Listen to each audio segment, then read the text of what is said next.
지금 사도 베드로는 세상으로부터 미움을 받고 고난을 겪고 있는 신자들에게 이 편지를 쓰고 있습니다. 그들은 자신이 속한 사회로부터 엄청난 배척을 당하며 그리스도를 믿는다는 이유로 가족들을 잃었고 모든 재산과 집을 버리고 도망하는 혹독한 시련을 겪고 있었습니다. 그리고 이 흩어진 이들은 여전히 주변으로부터 핍박과 미움을 받는 사람들이 되었습니다. 어떻게 하나님을 믿는 사람들이 이러한 일을 당할 수 있을까요? 예수님께서는 다락방에 제자들이 모였을 때에 이렇게 말씀하셨습니다. 요한복음 15장 18절에서 19절 말씀입니다. 세상이 너희를 미워하면 너희보다 먼저 나를 미워한 줄을 알라. 너희가 세상에 속하였으면 세상이 자기의 것을 사랑할 것이나 너희는 세상에 속한 자가 아니요 도리어 내가 너희를 세상에서 택하였기 때문에 세상이 너희를 미워하느니라 라고 말씀합니다.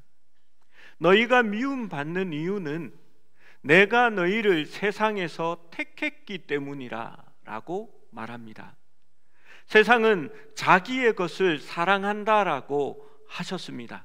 그래서 너희가 세상에 속하면 사랑을 받을 것인데, 세상의 사랑을 받을 것인데 주님이 너희를 택하셨기 때문에 미움을 받는 것이라 라고 말씀합니다.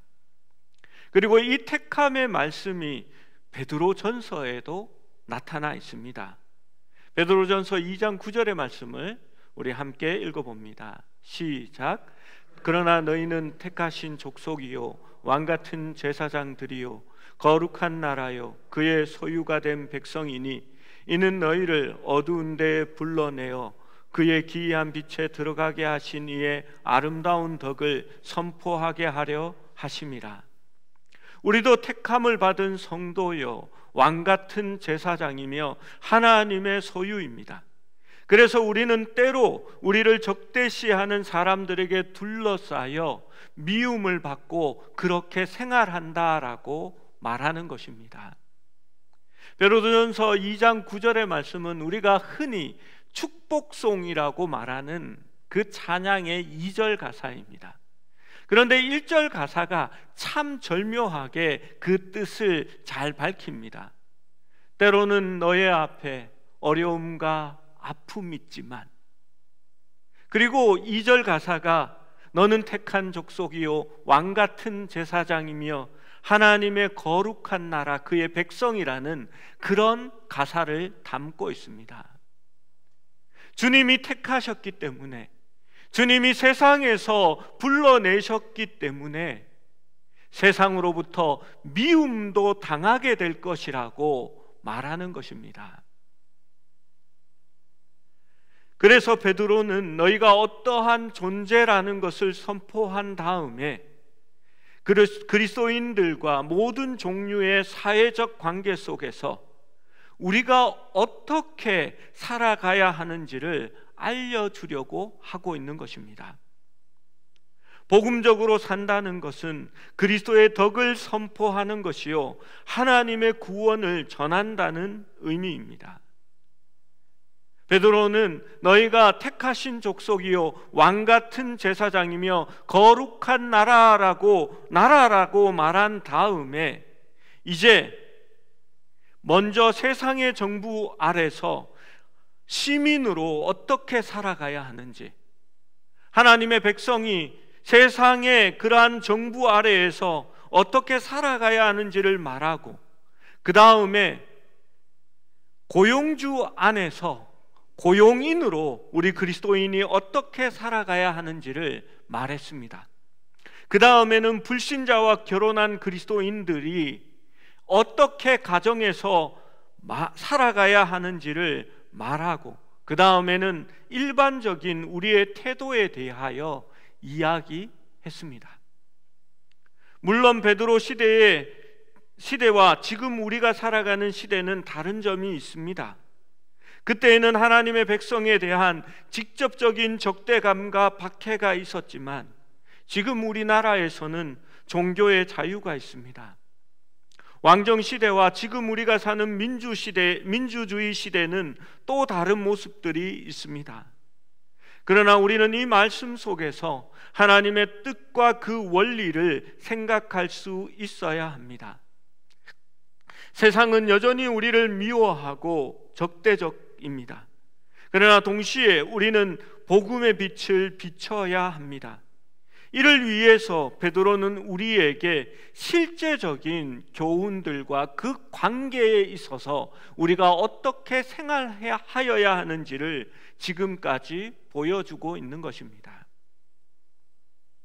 우리가 이러한 미움 가운데서도 그리스도인으로 살아가고 그러한 미움을 이겨나갈 수 있기 위해서는 먼저 베드로는 첫 번째로 열심으로 선을 행하라 라고 말합니다. 3장 13절의 말씀을 함께 읽어봅니다. 시작. 또 너희가 열심으로 선을 행하면 누가 너희를 해하리요. 이것이 세상의 미움에 맞서는 첫 번째 방어 전략입니다. 이것은 심오한 하나님의 교리나 기적이 아니라 지극히 단순하고 명확합니다. 열심으로 선을 행하는 사람을 세상 사람들도 미워하지 않습니다. 자신에게 도움이 되고 친절하며 배려하는 사람에게 상처를 주거나 미워하는 사람은 별로 없습니다. 그래서 우리는 어디를 가나 조금 더 수고하고 배려하고 또 선을 행하는 사람이 될 수 있어야 합니다. 제가 운동을 한다고 수영장에 다닙니다. 그 수영장에 가면 제일 먼저 하는 일이 있습니다. 수영장에 가면 그 킥판이라고 그러죠. 이렇게 고무로 된 판을 가지고 발차기 연습을 하고 여러 가지 수영 동작을 연습합니다. 사람들이 그것을 가져다 놓지 않습니다.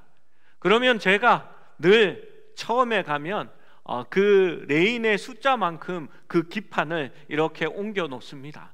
그러면 같이 도와주는 한 사람도 있습니다. 그리고 기판을 사용하고 나면 수영 강습을 마치고 나면 그것을 치우는 일도 늘 하고 있습니다. 그러면 사람들이 들어가면서 고맙습니다, 수고하십니다 라고 인사를 하고 또 그것을 일부 받아서 도와주기도 합니다. 먼저 인사하려고 노력합니다. 조금 잘하는 사람이 있으면 와 정말 잘한다고 나도 빨리 늘어야 되는데 하고 느스레를 뜹니다.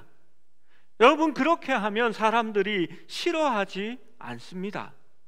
베드로는 열심으로 선을 행하면이라고 말합니다. 그냥 어쩌다가 행하는 것이 아니라 열심을 내어서 선을 행하는 사람들이 되라라고 말하는 것입니다. 제가 군대에 있을 때에 모두 다 하기 싫어서 피하는 것이 있었습니다. 하나는 오물장 청소고 또 하나는 화장실 푸는 일이었습니다. 고참이 되고 짬밥이 어느 정도 있으면 그 날짜에는 전부 도망을 갑니다. 그런데 문제가 있습니다. 누군가가 경험 있는 고참이 한두 명 붙어야 그 일들이 쉽게 진행이 됩니다. 일명 뭐라고 그러죠? 저희 때는 똥차라 그랬는데 그 차가 와서 이렇게 이 분뇨가 있는 것에 이렇게 열고 거기에 호스를 이렇게 담굽니다. 그런데 이게 그냥 이렇게 벌써 30여 년 전이니까요. 30년 전이니까 그냥 이렇게 차 안으로 이렇게 빨려 들어오는 법이 없습니다. 그래서 어떻게 해야 하냐면 계속해서 물을 퍼와서 이렇게 화장실 안에 붓고 이렇게 휘휘 저어서 묽게 만들어야 인상을 막 쓰시네요. 그게 차 안으로 빨려 들어갑니다. 근데 또 문제가 있습니다.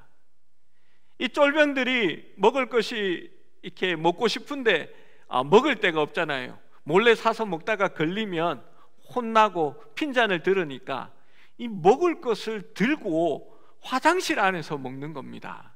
증거를 인멸해야 되니까 그것을 밑에 그냥 뭐 캔이고 병이고 비닐봉지고 그냥 밑에 안에 넣는 겁니다. 그래서 화장실을 푸게 되면요, 그게 이렇게 걸려서 이렇게 막아버립니다. 그럼 그걸 또 처리해야 되잖아요. 그게 요령이 있는데 그 요령을 자세하게 말하면 오늘 돌아가서 저녁을 못 먹으니까 요령이 있는데 이게 후임병들은 그걸 잘 못합니다. 그러니까 그 더러운 일을 고참들이 누가 하려고 하겠습니까?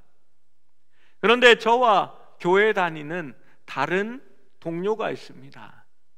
둘 중에 하나 늘 자원해서 그 일을 맡습니다.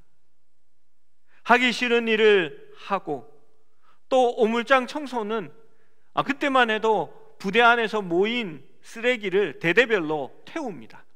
태운 제가 이렇게 쓰레기장 한쪽 편에 또 모여 있고 또 태우고 모이다 보면 그 쓰레기장이 그 쓰레기 태운 제가 가득 차게 됩니다. 그러면 3, 4개월마다 한 번씩 차를 지원받아서 그것을 일일이 삽으로 퍼서 차 안으로 다 옮기는 겁니다. 그리고 그 주황색 군대 체육복을 입고 쓰레기를 퍼 올린 그 차 뒤에 앉아서 쓰레기 매립장으로 같이 갑니다. 여러분, 별로 좋은 일은 아닙니다. 그 쓰레기 차에 빨간색 추리닝을 입고 삽을 들고 쭈그리고 앉아서 차를 타고 가고 있으면요, 버스를 타고 지나가는 사람들이 정말 불쌍하다라는 듯이 저희를 쳐다봅니다. 후임들을 데리고 그것을 치우고 돌아올 때에 지원받은 차 운전병이랑 다 데리고 부대에서 멀리 떨어진 짜장면 집에 가서 짜장면 한 그릇을 사주면서 수고했다라고 격려하고 이렇게 하면 후참들이 참 좋아하고 이렇게 많이 의지했었습니다. 교회 다니기 때문에 일부러 선한 일을 하려고 노력했고 그렇게 했었습니다. 저희 부대의 후임병의 아버지께서 소천하는 일이 있었습니다. 저와 그 동료는 자신의 휴가를 사용해서 2박 3일 휴가를 얻었고 그 후임병의 장례식에 도와주고 싶다라고 인사계에 얘기해서 그 개인 휴가를 사용했습니다. 거기에 가서 심부름을 하고 관을 운구하고 장례를 마칠 때까지 도움을 주고 복귀했습니다.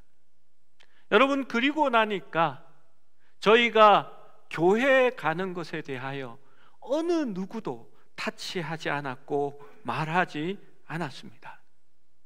우리가 열심으로 선을 행하면 사람들이 우리를 미워하지 않을 뿐만이 아니라 우리가 믿는 그리스도의 덕이 나타날 것이다 라고 얘기를 하는 것입니다. 선을 행하는데 늘 열심인 우리 교회 성도들이 되시기를 축원합니다.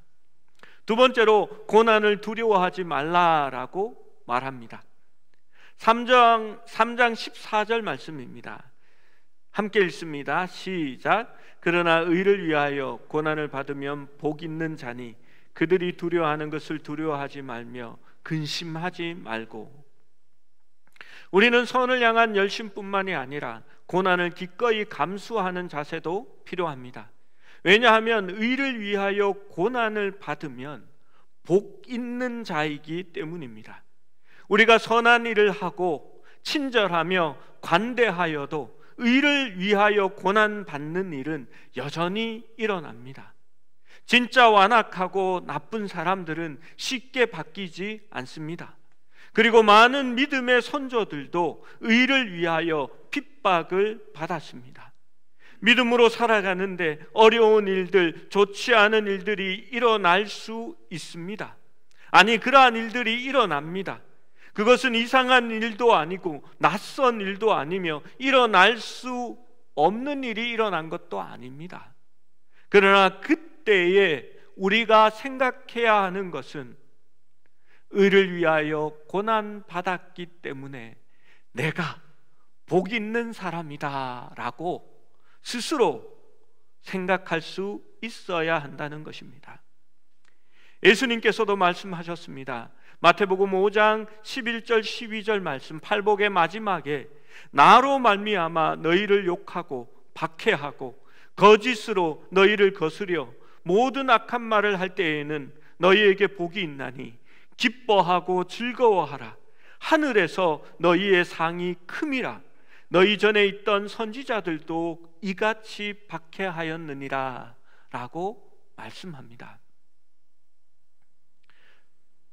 여러분, 주님 때문에 욕을 먹고 박해를 당하고 거짓으로 악한 말을 들을 때에 여러분 기뻐하고 즐거워하라 라고 말합니다.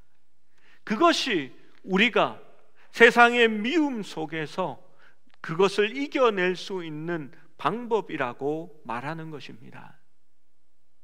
우리가 고난 받으신 그리스도를 위해 고난을 받는 것은 특권을 누리는 것이라 라고 성경은 말합니다. 여러분, 우리가 하나님의 분기시요 택한 백성이라는 증거이기 때문입니다. 우리가 새벽에 보고 있는 신명기의 말씀에 모세의 노래가 나옵니다.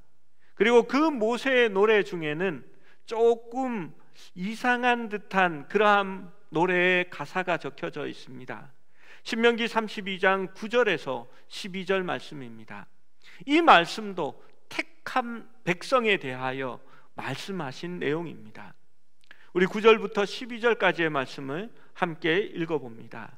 시작. 여호와의 분기 쓴 자기 백성이라. 야곱은 그 택하신 기업이로다. 여호와께서 그를 황무지에서 짐승이 부르짖는 광야에서 만나시고 호위하시며 보호하시며 자기의 눈동자같이 지키셨도다. 마치 독수리가 자기의 보금자리를 어지럽게 하며 자기의 새끼 위에 너풀거리며 그의 날개를 펴서 새끼를 받으며 그의 날개 위에 그것을 엎는 것 같이 여호와께서 홀로 그를 인도하셨고 그와 함께한 다른 신이 없었도다. 여호와의 분기 쓴 자기 백성이요 야곱은 그 택하신 기업이다라고 말씀합니다. 그리고 하나님께서 그들을 광야에서 만나시고 호위하시고 보호하시며 자기의 눈동자처럼 지키셨다라고 말씀합니다. 그런데 11절 말씀은 조금 이상합니다. 마치 독수리가 자기의 보금자리를 어지럽게 하고 자기의 새끼 위에 너풀거리며 그의 날개를 펴서 새끼를 받으며 그의 날개 위에 그것을 엎는 것 같이라고 하나님께서 보호하셨다라고 말합니다. 여러분, 독수리는 천적들로부터 자기의 새끼를 지키기 위해서 아주 높은 바위 틈에 알을 놓고 새끼를 부화시킵니다. 그리고 그 보금자리가 어느 정도 든든한데 이 새끼 독수리가 어느 정도 자라면 이 어미 독수리는 그 보금자리를 흐트러 버립니다. 그리고 그 보금자리에다가 가시나무 줄기들을 물어다가 놓기 시작합니다. 보금자리가 불편해지고 아프게 되고 더 이상 안락하지 않게 되는 것입니다. 그래도 새끼들이 그 보금자리에 머물러 있으면 어미 독수리는 먹이를 새끼의 입에 넣어주지 않고 그것을 넣어주는 척 하다가 밑으로 떨어뜨려 버립니다. 그리고 결국에는 이 어미 독수리가 그 새끼를 날개 위에 태우고 높은 곳에 올라가 새끼를 떨어뜨립니다. 그리고 이 어미 독수리가 새끼 독수리가 떨어질 때에 날개짓을 퍼덕퍼덕 거릴 때에 어미 독수리가 그 새끼 독수리 위에 머무르며 너풀거리고 그 새끼에게 힘을 내라고 맹조루 특유의 소리를 냅니다. 새끼가 날개를 펴서 가다가 중심을 잃고 떨어지기 시작하면 어미 독수리는 다시 그 날개를 펴서 새끼를 받고 그 날개 위에 그 새끼를 엎는 것 같이 그렇게 하나님께서 이스라엘 백성들을 보호하셨다라고 말합니다. 여러분, 하나님께서 자기의 택한 백성에게도 때로는 고난을 주시고 그의 보금자리를 흩으시고 하나님께서 그러한 방법으로 인도하신다라고 말합니다. 새끼 독수리 입장에서는 그것이 이해가 되지 않겠지요. 자기가 잘 있던 보금자리가 흐트러지고 무너지고 그 보금자리에 가시가 들어오고 어미 독수리가 자기를 밀어 떨어뜨리고 그리고 환난과 어려움을 겪게 하는 것이 마치 자기에게 고생과 핍박을 주는 것 같지만 그러한 일을 통해서 독수리는 창공을 날아오르는 하늘의 제왕으로 거듭나게 되는 것입니다. 우리에게도 때로는 미움과 환난과 핍박이 올 것입니다. 그러나 그것마저도 하나님께서는 우리를 인도하시고 친히 보호하시며 우리가 자기 백성이요 그가 택하신 기업이기 때문에 하시는 일이라라고 말씀하는 겁니다. 여러분, 고난을 두려워하지 마십시오. 세상이 미워할 때에도 우리는 하나님을 의지하고 그 미움마저도 하나님이 주시는 복이다 생각하고 나아갈 수 있는 믿음이 되어야 할 줄로 믿습니다. 세 번째로 그리스도께 초점을 맞추는 일이 필요합니다. 베드로전서 3장 15절 전반절에는 이렇게 말씀합니다. 너희 마음에 그리스도를 주로 삼아 거룩하게 하고 라고 말합니다. 거룩하게 하다라는 뜻은 구별되다라는 뜻입니다. 어떻게 거룩하게 됩니까? 우리의 마음 속에 그리스도를 주로 모심으로 거룩하게 된다라고 말합니다. 주님이 우리를 다스리고 우리는 그의 통치 아래에 있을 때에 거룩하게 되는 것입니다. 이는 관계의 설정입니다. 주님께 그분의 합당한 경외심과 순종함으로 거룩하게 되는 것입니다. 여러분, 율법을 하나하나 지킴으로 거룩하게 되는 것이 아니라 우리가 그리스도 안에 있고 그리스도와 함께함으로 말미암아 거룩하게 되는 것입니다. 14절 하반절은 이러한 뜻의 문맥 속에 들어가 있습니다. 그들이 두려워하는 것을 두려워하지 말고 근심하지 말고 라고 말합니다. 이것은 이사야 8장 13절의 말씀을 간접 인용한 말씀입니다. 이사야 8장 13절은 이렇습니다. 함께 읽습니다. 시작. 만군의 여호와 그를 너희가 거룩하다 하고 그를 너희가 두려워하며 무서워할 자로 삼으라. 이 말씀은 배경이 있습니다. 유다왕 아하스는 아수르 군대의 침략이 임박해지자 이제 위기에 처하게 됩니다. 이스라엘과 아람의 왕들이 먼저 동맹을 맺고 아수르를 공격하기 위하여 아하스도 그 동맹에 참여하기를 원했습니다. 그런데 아하스는 주변 관계를 이렇게 보니까 이들과 동맹을 맺으면 안 되겠다 생각하고 아하스는 거절합니다.